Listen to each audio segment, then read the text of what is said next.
The frequency of your whisper. How the universe listens to your heart.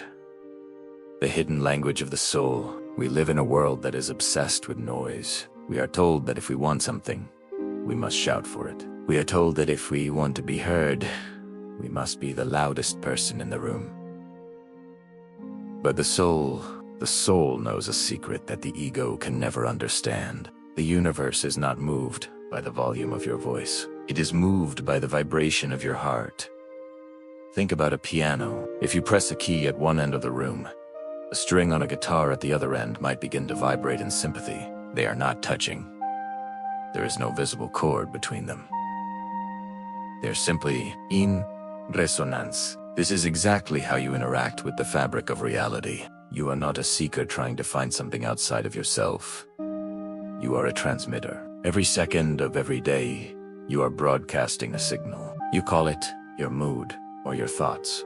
But in the deeper reality, it is a frequency, and the universe, in its infinite justice and silence, simply reflects that frequency back to you. It does not argue. It does not judge. It simply says, yes, if you broadcast, I'm lacking. The universe says, yes, you are lacking. If you broadcast, I am whole. The universe says, yes, you are whole. As the great Rumi once whispered to the ages, you are not a drop in the ocean. You are the entire ocean in a drop. If you are the entire ocean, then why are you begging for a cup of water?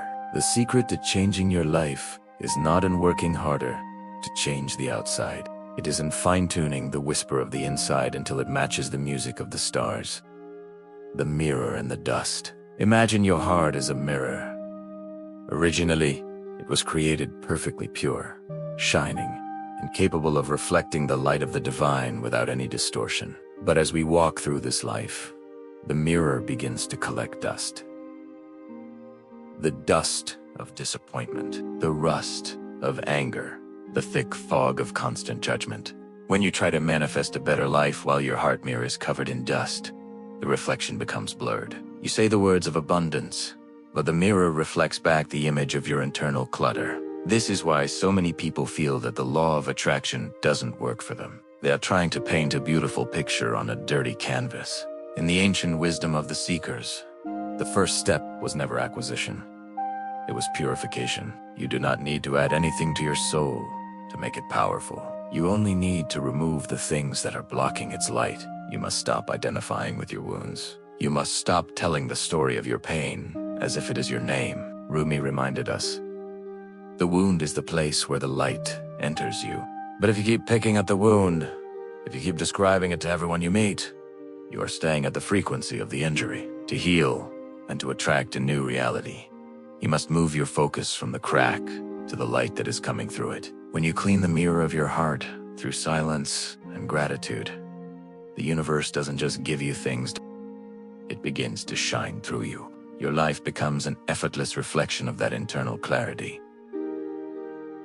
The 3 gates of the heart's whisper. If you want to master the frequency of your whisper, you must pass your desires through 3 invisible gates. The first gate is intention. Ask yourself, why do I want this? Most of our desires are born from a feeling of being less than. We want a better car because we feel small. We want a partner because we feel lonely. But a whisper born from emptiness only attracts more empty. You must find the seed of that desire that is born from fullness.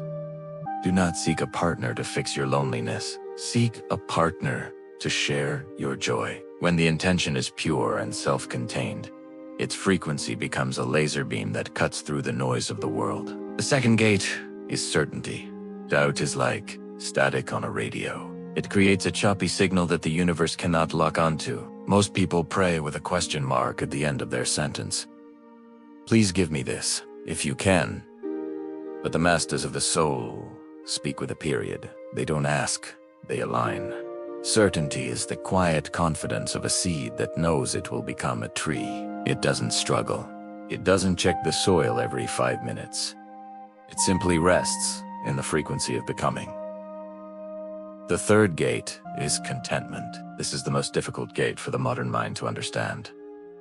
It means being at peace with now while moving toward then. If you are miserable today, You are broadcasting a frequency of misery. You cannot reach a destination of happiness by traveling on a road of bitterness. You must find a reason to breathe a sigh of relief right now, even if it's just for the air in your lungs or the sun on your skin. That sigh of relief is a frequency. It tells the universe, I am safe.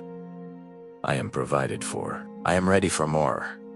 As Rumi said, when you do things from your soul, you feel a river moving in you. A joy. That river is the frequency. When you find that joy, even in a small thing, you have tuned your heart to the station of the infinite, walking in the light of the unseen. Finally, we must understand that our frequency is not just a private matter. We live in a social web of vibrations. Every person you spend time with, every video you watch, and every thought you entertain is either tuning you or detuning you. We often judge others because we are at a frequency of judgment. But what if we chose curiosity instead? When you see someone who is struggling, and you offer them the frequency of compassion, you aren't just helping them, you are raising your own vibration. You are telling the universe, I am a source of light, and the universe always replenishes its sources. The law of attraction is not a magic trick. It is a spiritual law of resonance. You are a spoken soul.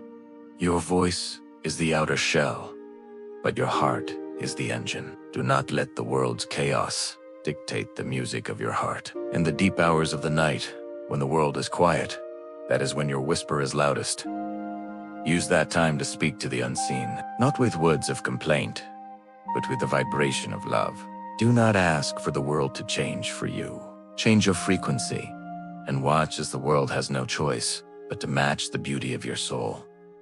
You are the architect of your vibration. You are the composer of your life's symphony. Speak light, think light, and you will become the light that the whole world is searching for. This is the spoken soul.